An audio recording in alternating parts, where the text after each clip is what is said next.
Basketball. It's time to strap in and get ready.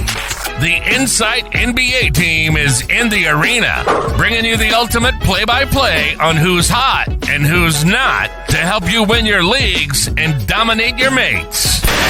You're now hooping with your hosts, Malley G, Skitty, and Malley for the Insight NBA show.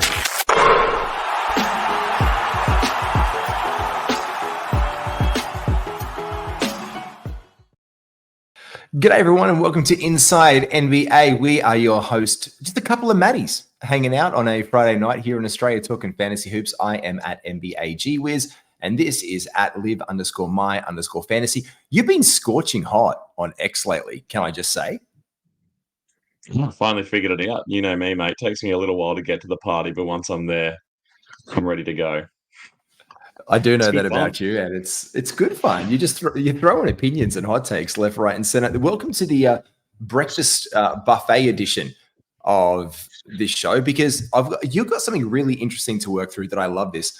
And by breakfast buffet, I mean like when you stay at a hotel or you go away on holidays and you wake up in the morning and you know you were just away with your anniversary trip with Ash, the missus. You wake up, you go down to the hotel lobby, and you walk into the breakfast buffet, and every single thing is on offer. But you don't just fill your plate with everything, do you? There's certain things you're looking to choose.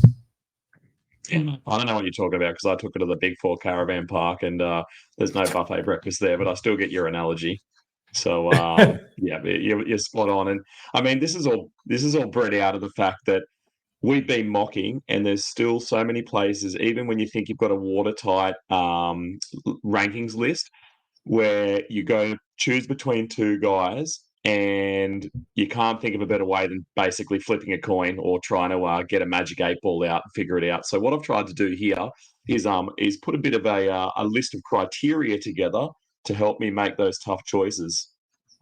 Now, I've called these the 13 factors or the gospel according to Malley.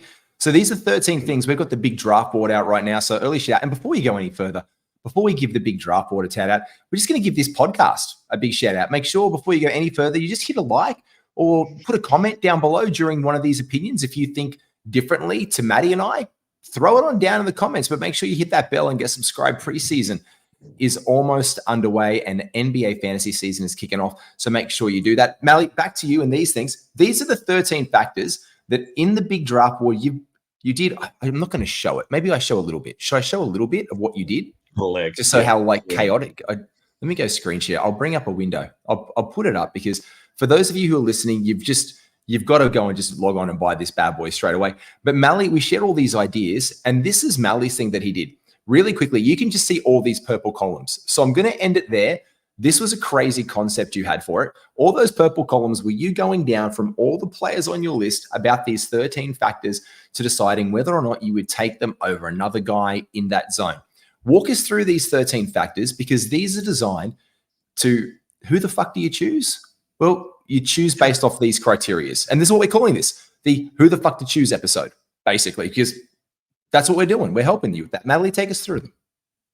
100%. I kind of feel I've got a couple of disclaimers to make first before I get into my list. But I think the first thing I want to say is that a lot of these cons you kind of naturally address during your ranking process. They might be things you think about without over-analyzing them. One of the categories, which I'm going to share in a moment, like the uncertainty of having a new coach, may end up being a positive rather than negative. So I wanted to kind of put that out as a disclaimer as well. Some of the categories that we're about to share are subjective, just my own thoughts, but more often than not, they're objective. You know, they're happening, they're real, they're factual. But I thought with that as well, though, hold on. I think let's also preface it with the fact that I think you hit on a really good point. They're your thoughts. We don't share the exact same thoughts on these matters, necessarily speaking. And many analysts, they may share, they may not share.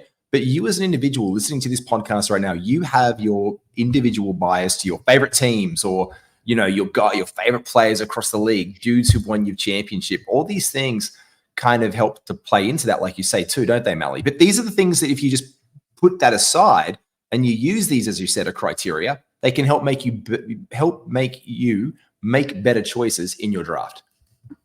100%. And I think as fantasy hopeless cases like myself and yourself, we often look at the players' strengths, and we may consider some of their weaknesses, but it's really their strengths that we base our rankings upon.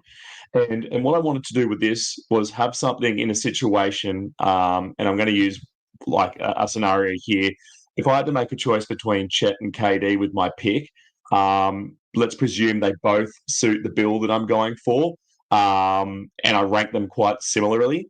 I look at the cons rather than having a gut feeling, as I said before, flipping a coin, or just thinking about who'd be the guy that I prefer to watch. Like I wanted to have some hard criteria that when I am on the clock and the seconds are ticking down, I can open up this file and go, you know what?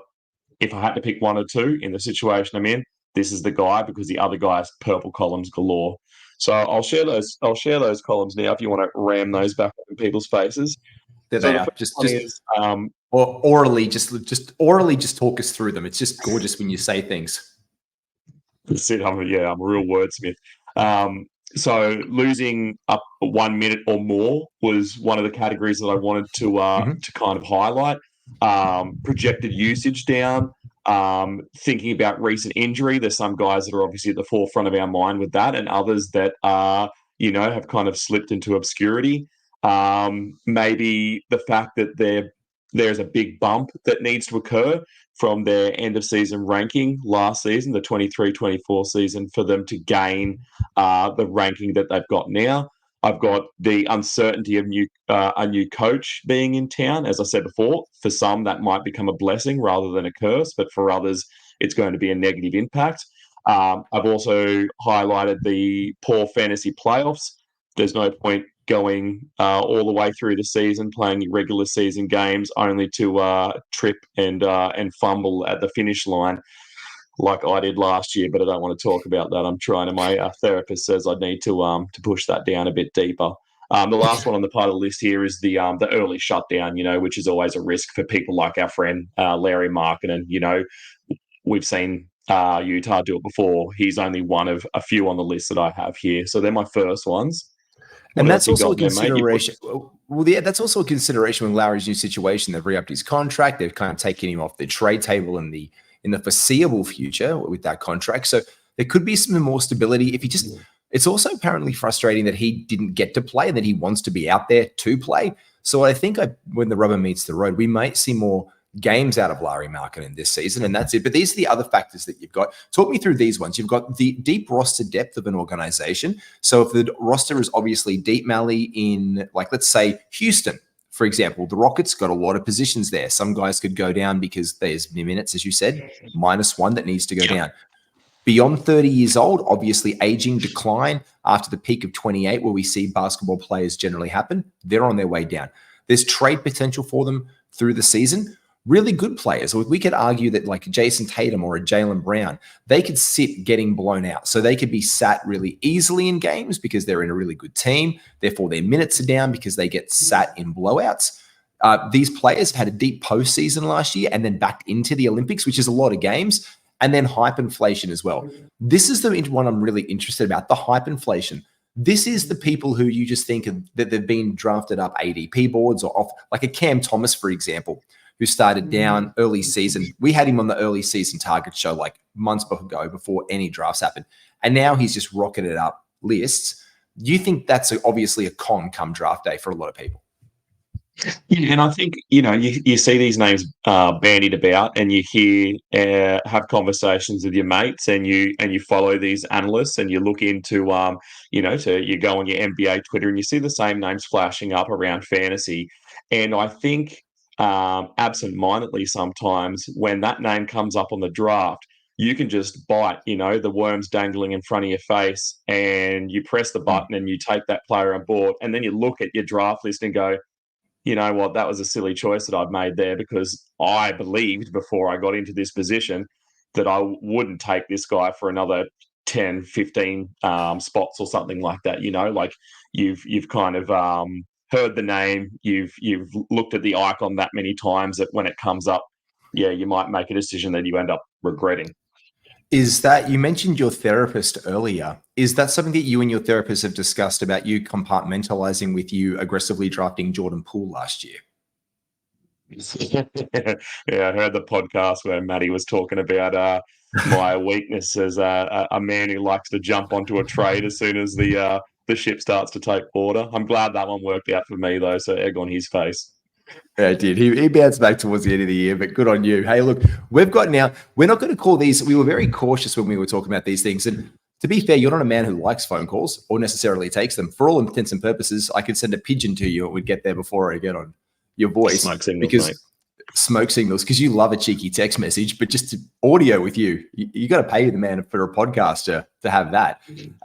We were talking about this and we were very clear with, we're not going to make this an ADP battle, but we want to do it almost by rounds. And we were talking about how to flesh this out. And you were like, and like we could do it like an ADP battle, but it's not really. So I said, why don't we go by rounds where you find a couple of guys who are going around similar ADP values, similar draft values, depending on the draft. And you have to make those snap decisions. So we're starting with round one. We're going to work our way through some. And two of the guys who were very similarly drafted, different positionally right now, but there's pros and cons for each when you get to, especially in your first round. You want to make a solid choice. Tyrese Halliburton or AD. So let's use this as a litmus test to start off this list of players that we're going to go through. Halliburton or AD, who do you choose based on the criteria on your list and why?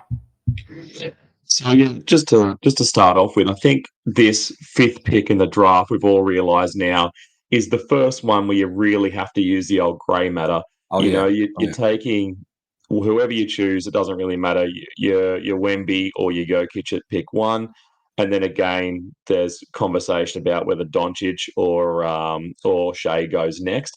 But then you're off autopilot then, and that fifth pick, whether it be AD, whether it be Hallie or whether it be probably a Giannis, is where you have to actually start weighing things up. And I know you've talked a lot before about the fact that a draft isn't won or lost by your first pick, but that doesn't mean you can't, start to use a process to think about it. So when I'm lining these two guys up here, I'm going through my different criteria, and the first one that I can see that they both share is they both had a deep. Not a deep playoff run. One of them had a deep playoff run, but they both had an Olympic berth. So they both had a laboured season. So I kind of feel like that wipes each other out. We've got Anthony Davis, who is clearly above the age of 30, where Tyrese is not. So, I mean, that's a little tick in the Tyrese Halliburton box there. You've got Davis, who's going to be dealing with a new coach in JJ Redick. Again, as I said before, could this be a blessing or a curse? Either way, it's a transition and it's an adjustment that he'll need to make. Then we've got Halliburton, who gets a little purple box here for having a recent injury. We don't need to go if you had any type of finger on the pulse last year as a fantasy or NBA supporter and viewer, you would know what Tyrese's situation was last year. And projections are actually showing that Anthony Davis is going to lose. It's just over a minute, but we know, again, being on the court is super important when you need to rack up those stats. So these are little tiny things that when I plow them down, look at them and consider them, Tyrese ticks 2 of the boxes. AD ticks 4. So instead of flipping a coin, Tyrese is my man. Do you see things the same way? I mean, a few of these are subjective. I mean, having a late Olympic contest that they obviously both participated in isn't my opinion. That's factual. I don't think Tyrese really competed. I reckon he was more the water boy and learning how to pass out the Gatorade at the end of the games. True stories, and he even admitted that as well. He kind of it took the mickey a little bit with that. But what do you think? Look, I think I'm taking AD only because the reason that I look at him as the antithesis to LeBron, whereas LeBron for me is when LeBron is on, LeBron is on. Like, let's be honest, like the man is still like a top 25, top 30 fantasy component every single day of the bloody week for me. But if he goes down and injured, it's really going to be AD's burden to carry to see if the Lakers can make any kind of relevance in the Western Conference, a stacked Western Conference. But then if they don't, then he is very much in a shutdown candidate. So he starts to fit more of those boxes that you talk about as well. So that's where they could tank. His minutes will go down. He'll rest back-to-backs. He'll miss games, or he has a supposed injury like we know Anthony Davis, Mr. Glass, can do. So, but for me, I'm still taking Anthony Davis. I still have him squarely pegged as a top 6 player this year. And I'm kind of fringy, like 7, 8, or 9. I do like what they can both do overall, but I like the points that AD can put up. I like the blocks. I like the field goal percentage. I like the free throw percentage, not so badly for a center. So I'm just taking AD probably on personal preference, but I do think there's a really good way that you could build around Tyrese to really lock down assists in that second, third round and build onto that one. Which comes to his teammate there, LeBron. Your next one that comes up for this, like I said, is LeBron James. Because if he gets injured, like we know does, or PG8, as we like to call him in Philly, he's made a shift over to a brand new team this year. And I'm actually liking possibly, and a lot of people are off Paul George, but in this one, based on your criteria, I'm taking Paul George as the winner in this, and LeBron is my favorite player. And I just never take LeBron on my teams because it's such a personal bias for me to draft him that I literally just suspend ever clicking the button on him. I'll try and trade for him maybe in the season, but I never draft him on personal preference now alone. On your categories, where does it line up for LeBron and PG? This is like our second round guy here. Who do you choose and why? Well, like even before I dive into that, I like, you obviously have your own opinions about AD and Tyrese, and you're a person obviously having fantasy basketball experience and doing this every day. This is more than a hobby. It's a lifestyle for you. But there is a lot of people out there who this information just doesn't come to readily. They're not sitting there knowing everyone's age, knowing their injury record, knowing if they've got a new coach, knowing if they're going to how deep the roster is. So having something like this where you can pull it up and go, all right, take a breath. I'm looking at this. It's a simple code, 4 is to 2. If you're already a diehard Hallie fan or already a diehard Anthony Davis fan, you're probably not going to be swayed too much by a few purple boxes. But I know when I'm drafting, the panic starts to set in. Like you do your planning for it, and you want things to go the right way to set you off for a decent season. And sometimes I just need this, like a little bit of a calming force, even though it's an ugly Excel document, just to kind of settle my jangled nerves. There is nothing at all unsexy about your Excel documents. And don't you talk badly about your Office suite skills. But you can talk badly about either LeBron or PG, because I'm really curious to see who you know, because both in our consensus boards, and a bit of a plug right now, we did mention it earlier, you do need to get onto the big draft board. The new rendition of that is out, and we have seen in the big draft kit, which is available on our Patreon, the link is down below, we have seen a rise in our consensus draft of Paul George, and the stability of LeBron has dropped back a little bit. Who are you taking here again, and why on that one? Well, again, back to my purple boxes, I see the only one that they shared together. I love the purple boxes, is they're both over the age of 30. That's no shock. We know Paul George is no spring chicken, and LeBron James is about to be the most elderly man. Well, he is, but he's going to continue to be the most elderly man in the NBA. So they both are over 30, which gives you, what does that mean? Besides being a number on a piece of paper on a birth certificate, is that, as you said before, once they get past that 28, 29 years of age, things start to decline.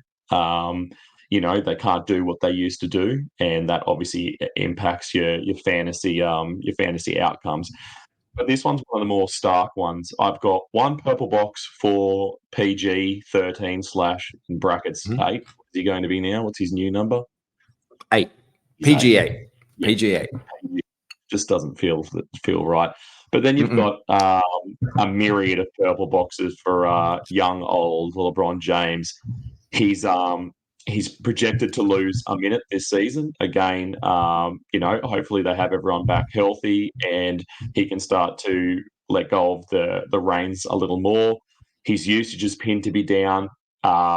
Even though he didn't sit a lot of games last year, he's had injury concerns where, again, talking about the fact and you kind of scoffed at it before, and rightly so, that Tyrese Halliburton got a purple tick in the recent injury category, and Anthony Davis didn't.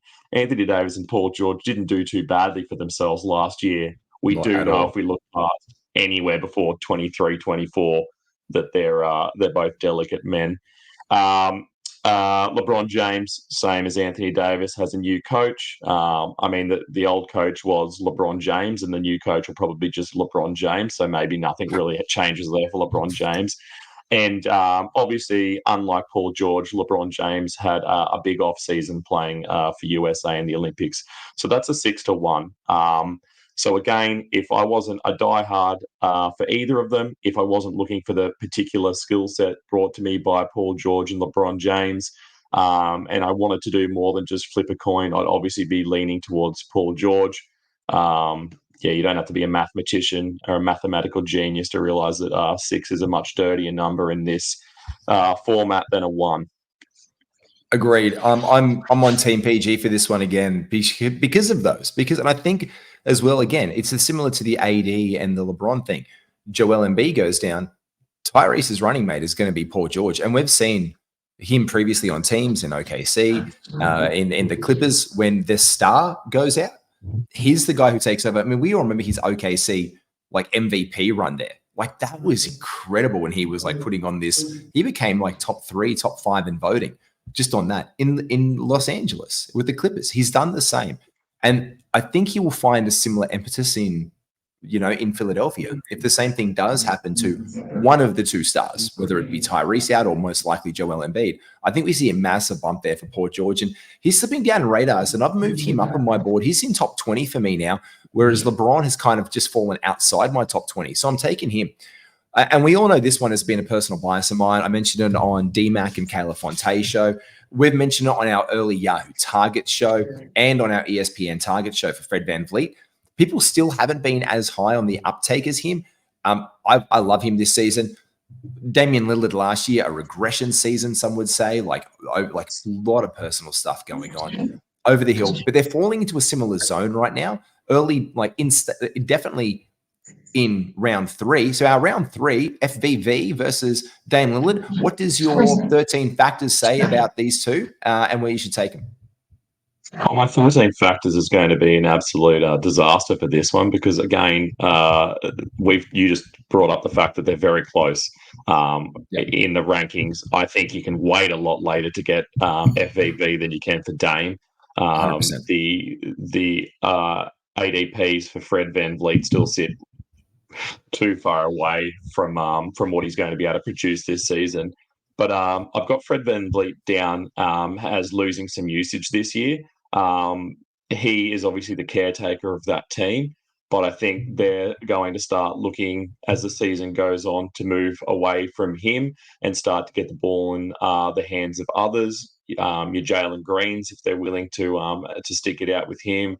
Obviously, your Şengün as well, and then the young pups, including Reed Shepherd. And... Well, I think it's Reed Shepherd. I think they want to move up to maybe give Jalen Green the starting keys and to bring Reed Shepherd in more, and that's why I think people have been off a little bit on him as well, because that was like a rumor that was floating around. But the out of position, it's just not going to happen this season. Like let's revisit that. Put a little bookmark in that one for the 25-26 season. Because if he's still on this team then, which I don't think he will be, things are going to get real interesting. The only other thing that they had down in this 13 criteria was the fact that they're both beyond the age of 30. So again, this is probably out of the ones we're talking about tonight using my criteria. It's not being a lot of help. I mean, if you wanted to use this as your be-all and end-all, you'd go ahead and pick Dame Lillard because he got 1, whereas Fred VanVleet got 2. I think that might be a little bit hasty, and this is probably where you need to do your due diligence and have a bit of your own thought process around it.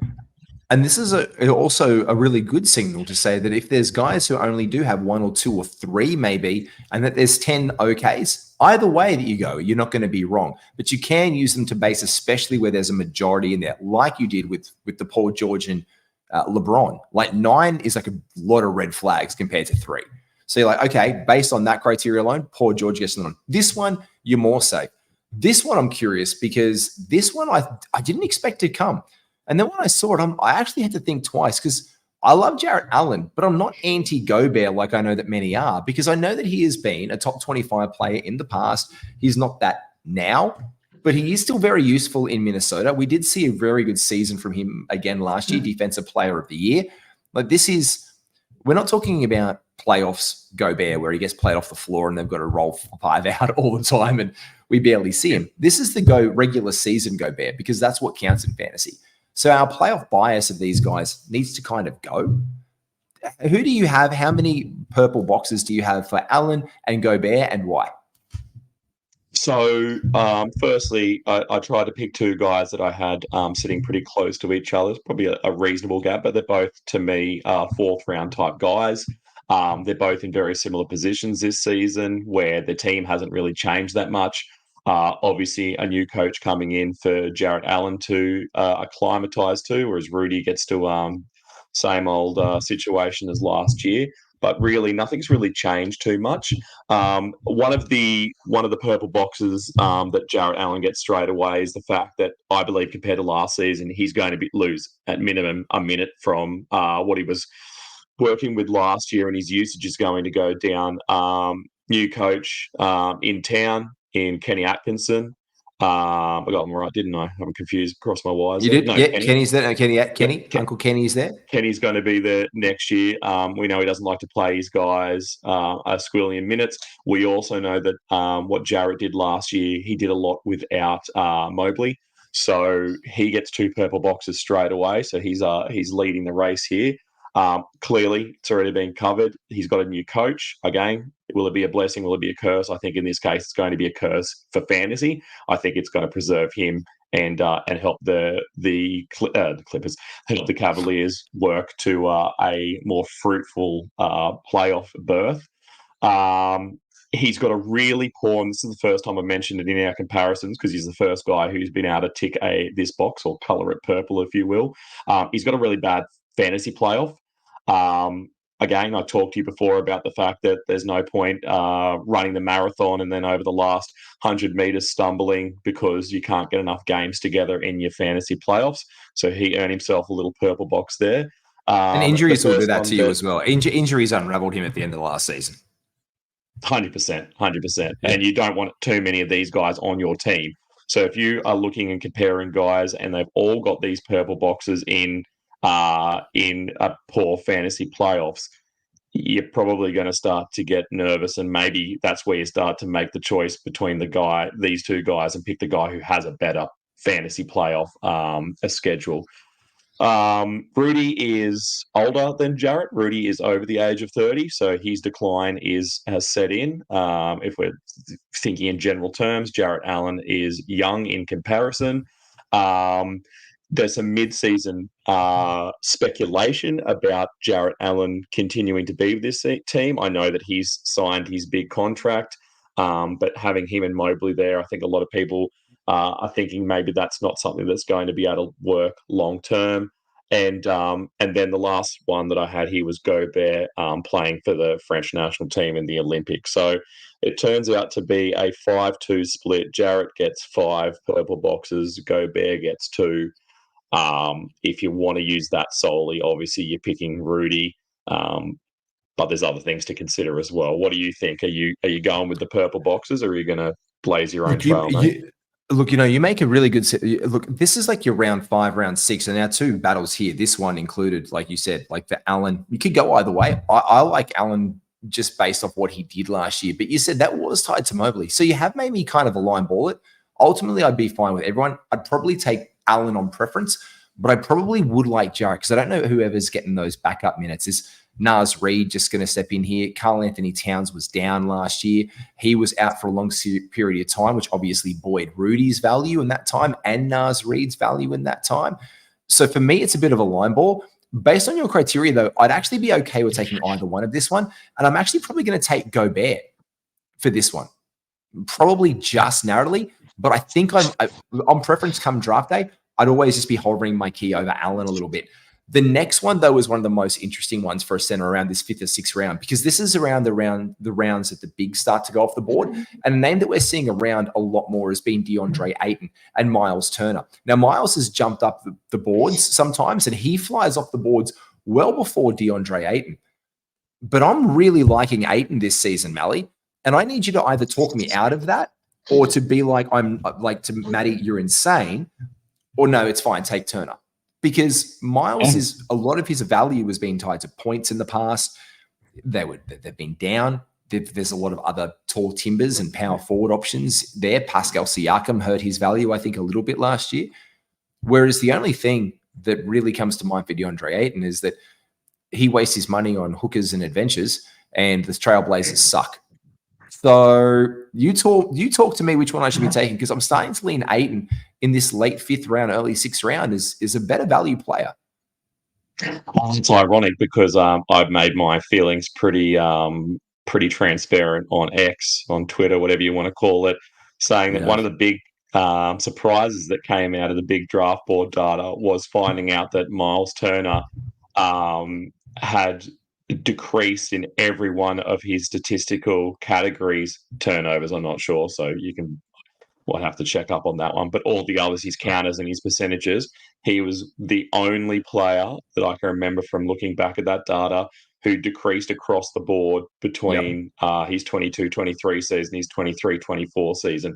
He was still good, but it's a little worrying when you're falling off in every location. Maybe that was the Siakam transition. Maybe he'll be able to steady himself a little bit more this year, that all the pieces are in place and they can just, make a go of it right from opening game. But yeah, I was like, nah, why would you pick Miles Turner over DeAndre Ayton? However, my purple boxes disagree. I've got DeAndre Ayton losing a minute. That's probably because they have a rookie in town, and they also have a man who, they had a man who sat most games. Or did he? How many games? Was it all the games that Williams sat last year? How many games did Robert Williams play last year? Yeah, I think the Time Lord. Robert Williams, I have to look up how many games he played really quickly, but it wasn't a lot. In fact, I think it was a non-factor to even think about it for the season. And this year he becomes a factor. So I've got him as his usage being down this year. 6 games. Six games. There you go. So it's not going to take a lot for him to impact DeAndre. And I know that really doesn't change your usage, because your usage is what you're doing on the time that you're on the court. That's probably going back to him losing time to his other very capable running mates. But I believe that when he's on the court, he's going to be giving up shots and giving up possessions to a lot of these players who just weren't present last year, or players like Scoot who needed to, acclimatise and get themselves acquainted with the NBA and the way that things are done. So I've got him losing down there, just because of how shithouse they're going to be. Obviously, DeAndre Ayton gets another purple box for being an early shutdown candidate. He's a name that's been thrown around for a mid-season trade, so he gets another purple box there. Yep. I think they're going to get blown out a lot this year, and because he has two great centers standing behind him, I think they're going to pull him early and give him a rest. And obviously, when you're on the bench, the only thing that you're really helping with is turnovers. Everything else doesn't work. The only single one that I could pin Turner for was the fact that I've got him down for the Olympic/deep playoff. He obviously had a deep run going to the conference finals this year. So it's a 5-1 split. So unlike you, I was real team DeAndre Ayton, but now I've looked at the information a little bit more. And obviously, my rankings don't change. Yeah, maybe you're right. Maybe you should have gone with your heart. Maybe I should have gone with my heart. My Lego boy. I do like how much Miles. Can we make a 14th for how much they like Lego? Because if it's like 100%. A Lego, because if it's that, man, that's like positives for me, man. That's not a con. That's a pro. That's a pro. That's what I mean. Like if there's a column that's like we can make a different color, like just a smiley yellow, and put that in for Miles, that would really get my attention straight away. These guys I don't give a shit about, but I because I never know what to make of them. Well, because they're always either injured or there's always some chicanery going on with both of them. And you know the names of this because you threw the names at me that you wanted for this one. But you can't tell me that you care about Tyler Hero or Bradley Beal as much as most other players.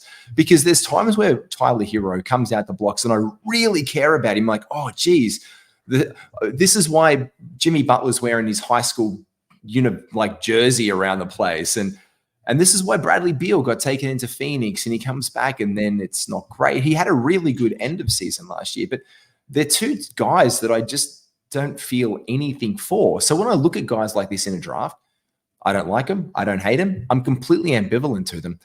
And I'm taking a guy, in my mind, possibly like Tyler Hero over Bradley Beal. And I haven't taken either one of them in the draft yet because they've just been out. Like I've been drafting before they're picked, but I have put them in my queues at times thinking that if they come back to me, I want to pick up one of these guys. Actually, no, scratch that. I did think I picked up Bradley Beal once in a draft because Tyler Hero is always taken first. The factors at play, who are you picking in this one and why? Around the 7th roundish. Yeah, they're both often on the board at the same spot, and they often are both falling, which again makes you have to make the decision. They might be sitting there at your pick, and then you come around later, and they might still be there. If one of them's there, the decision's made. If both of them are there, that's where you've got to be the one to pull them apart. They do similar things. They both obviously have a purple rectangle because they're injury prone, and they both had missed time with injuries last season. We have Bradley Beal losing a minute here. He's not going to be run the same way, nor anyone on the Phoenix squad this year. I think minutes are just going to be down, and the bench, unless you're a bench player, if you're a starter, your minutes are going to be down this season with their new regime. Speaking of which, new coach in town. Again, blessing or curse. I think in this case, it's going to be a curse. Tyler Hero has the advantage of being under 30 and entering or being in his prime now, where Bradley Beal is much over the hill into his 30s now. So this is a nice little clean cut one. Bradley Beal earns himself 4 purple sad faces on his report card, and Tyler Hero only has 1. And I think maybe, even though you said you don't really care about either of these guys, it's true. It's hard to get terribly passionate about either. There is still a lot of fantasy value for the man 100%. Who can stand for more games. I mean, that's basically what it's going to come down to, who can try and get over 60 games this season. But again, if it came down to more than a flip of a coin, I'd be taking Hero. I would probably side with you on that one. I'm actually really liking his potential, and especially if anything happens with Jimmy Butler, I think he becomes the new sacred son of the Miami Heat. Talking about sacred sons, these two guys are completely different. Now, you put them in around the same one for our final wrap-up one of the night, so I've got to hit you up on this one because I thought I was the most curious. I'll flick by the other ones, and we'll put these on X on the Insight page. There was Pods or Sexton you had for later rounds, and you also had Denny Advia or Jeremy Grant. So we're going to flick those ones over. We'll put those up on X when this pod drops and people can vote on who are you taking in your draft. We'll put those up. But there was one here because I really thought this was interesting because the same negatives that you mentioned about DeAndre Ayton applied to one Anthony Simons. And we've also talked about the Lakers. And Jesus, now that we've got 3 Lakers players, I've just realized that.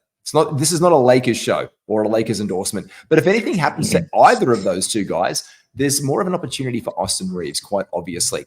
This is really curious because people love the upside. And last year we spoke about how points are the sexy girl at the party. If you see points on your draft board, people are like, oh my God, he's had a 42-point game. Jesus, got to get that guy in. But they see the vapidness of that compared to the depth of how many assists are they getting per game? What percentage was that 42 points scored on? It was 410. That's a lot of shots. You know, there's what else is there? There was 0 steals in their last 5 games. They got 4 rebounds twice. And it looks Like maybe they had an 8 rebound game out of nowhere and 4 rebounds, and the next have been 3. And you look at their averages and they're like, oh, 3.5 rebounds a game isn't bad. And you're like, it's not, but you're only like a few games into the season. You don't know what to get. Austin Reeves is a jack of all trades. He can fill it up, great percentages, never met a free throw line he didn't want to take out like Taylor Swift on a first date. Like the man loves that. But Anthony Simons is like the new shiny toy, healthy in Portland, and why they were very happy to ship Damian Lillard away last year. Where are you at with this one and why? So here you're entering your 7th or 8th selection in a 12-team competition. You've pointed it out more clear than I ever could that Anthony Simons and or Anthony Simons or Anthony. How dare I? Yeah, Anthony. It looks like how one of my kids at school would try and spell a name, but that's all right. He's gone with it, and all respect to him and his parents for making that choice. Well, not him. He probably didn't have a say in it. And Austin Reeves is a guy who's, yes, he's a jack of all trades, master of none, but he does the dirty work on a team full of star power over with the Lakers. At this point in the draft, I hope that you've started to lean one way or another, and the decision will be made for you regardless of purple rectangles. You're either needing a guy who's going to get you potentially 20-plus points and do basically nothing else on reasonable percentages, especially from the line, or you're going to pick up a Reeves because you need those assists, you need those out-of-position rebounds, you need, and it's a stretch, I mean, not when compared to Anthony Simons, but you need the defensive stats that will come from Reeves as opposed to a Simons. Hopefully you've got the better options around then. If you really need defensive stats, you go and look at a Caruso or an OG or someone in the following round. But back to my beloved purple rectangles. It loves, unlike his 2 companions in yellow and purple, it really quite loves Austin Reeves. The only negative he got was the new coach coming to town. And again, that out of all of the 13 could end up being a positive, like a net positive for him rather than negative at all. Whereas Simons, and a lot of it has to do with his context rather than who he is as a player, gets pounded in this. I believe his usage is going to go down. He's got 2 guards around him, hopefully full-time, that he didn't have last year. I don't think there would have been a time at all where he and Scoot and Shea and Sharp probably shared much court time together, so that'll be a bit of a test this year. I've got the fact down that he, again, being on Portland, might be an early shutdown risk if they just throw it all away when they've only won 6 games and they're looking down the barrel of having the worst record after Pistons couldn't do it for us last year. He's a mid-season trade risk. They got too many guards there, and they need to make some choices about who their future is, especially while they can still get value out of these young pieces. And again, he might be sitting when they're getting blown out. They've got some good young pieces. What's the tall, lanky fella who used to play for the Raptors? Banton. Banton's there. Danilo Banton. He likes an opportunity, so they might give him a run when things are getting blown out. So it ends up being a 5-1 split. Anthony getting the raw end of the deal and Austin coming out on top. So again, this might be horses for courses. If you are leaning into a particular type of build, hopefully you've made that decision by the time you get into this 7th or 8th pick. You don't need to use the purple boxes. But if you're trying to pick, and I know this is a matrix special, the best possible player, well, in this case, it seems the best possible player is Austin Reeves.